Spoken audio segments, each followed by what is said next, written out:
Nobody knows what the Mythosaur actually looked like. We just have a skull, or, well, part of a skull. In this video we'll be trying to come up with what the Mythosaur could possibly look like based on what we know about it. In current canon we don't know much at all about the Mythosaur. In season 1 of The Mandalorian, Quill says this.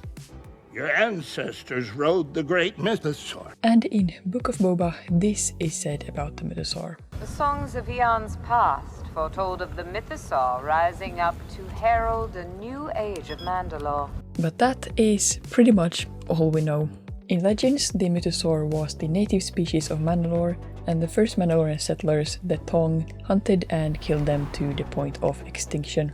This is the only picture that exists of a Mythosaur. It's from a book called The Bounty Hunter Code. It's a lot smaller here than what it's said to be in legends. It was said to be the size of a small village. Other than that, many other things are wrong with this image. First of all, this isn't even accurate for legends since the Tong were the only ones to see them before they were extinct, and in this picture humans are fighting it. Then of course the teeth are not even close to the ones on the actual Mythosaur skull. The horn placement is also completely wrong and the eye should be a lot higher up. There's so much wrong with this depiction of the Mythosaur, so I think we can just completely disregard it. But that means the only thing we have to go off is the skull. The thing that stands out the most is the teeth. I'm not an expert on skulls or anything like that, but I am pretty sure that based on the teeth, the Mythosaur should be an herbivore. So it's not really a killer. It might still be dangerous, especially if it's really big, but it's not a predator. This might be something to keep in mind when coming up with this concept. When starting to do the sketching, the first thing I did was to heavily rely on the images of the skull. I quickly realized that the front teeth would be a problem. I couldn't make it look logical, so I pulled up some pictures of other animal skulls, such as the rabbit, to see how long front teeth like that could work. I decided to make a sketch of the entire skull from a side view and figure out what the lower jaw could look like, and then use that to draw the Mythosaur itself. I ended up with two versions, one smooth and one with more texture and scales. I ended up choosing the latter simply because it looked cooler. I wanted to try to make a depiction of what the body of the Mythosaur would look like. Since we don't have anything concrete about what that would look like, I just did whatever I thought would look cool. And I went with a bit of a different technique this time. I just took my line art and just started filling the line art in and then eventually just colored that in. When it comes to color, I used the Mandalore's mask as a reference. It's supposed to be made out of the bones of a Mythosaur if I remember correctly, but I thought it would be kind of fun to use that to determine the colors. I did also think about using colors that would be natural for the environment, but since Mandalore used to be a planet that offered more variety, with more than just one biome, I thought this color would still work. I ended up not liking the first version of the full body of a Mythosaur. It looked way too dinosaur. So I did a second version. It's still dinosaur, but maybe a bit more dragony. As we established earlier, the Mythosaur is an herbivore, so it doesn't really need big claws, and I would imagine it didn't have any natural predators if it really was ginormous. So it doesn't really need to be fast either. It could literally look like anything.